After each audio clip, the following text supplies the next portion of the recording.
I am Maria Garcia de Fleury. You cannot talk about this great man called St. Augustine without talking about something fundamental in his life, which was his conversion. In the church, only two conversions are celebrated, that of St. Paul and that of St. Augustine, who accepted Catholicism at the age of 32, despite the fact that he had been educated in the Catholic faith from a very early age.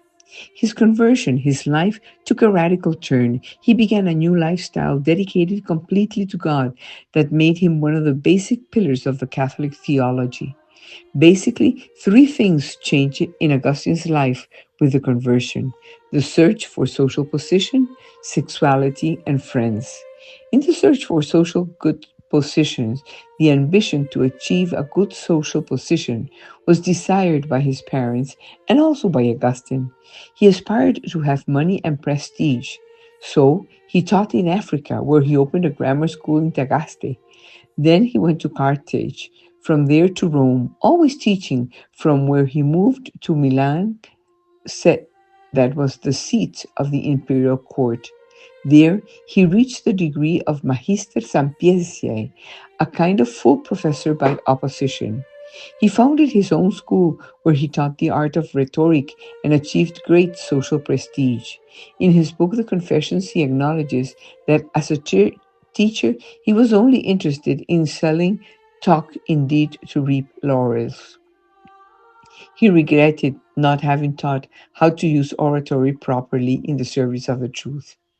Another thing that changed radically was sexuality.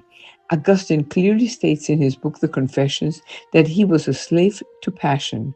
When he went to study in Carthage, he began to lead a life of total debauchery, enjoying a happy and carefree life, a fan of shows, literature, theater. He says that he let himself be carried away, unchecked by his sexual impulses. He also says of his parents, they gave me too much free rein and did not know how to combine rigor and kindness. He began to feel the desire to love and to be loved.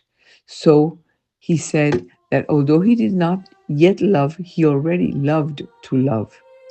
Augustine fell in love and lived with his concubine faithfully from the age of 17 to 31. By her he had a son, whom they called Adeodatus.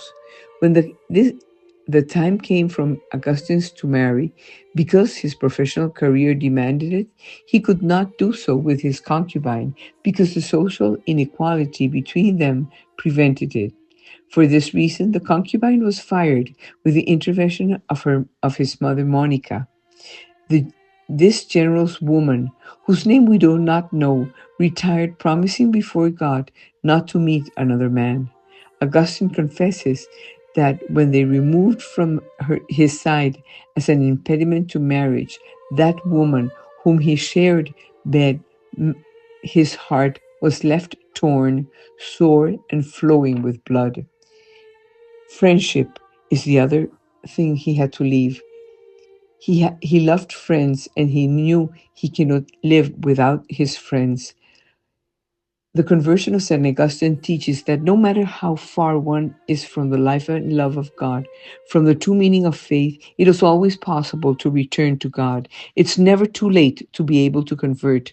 We must convert daily to be able to be with God, and with God, we always win.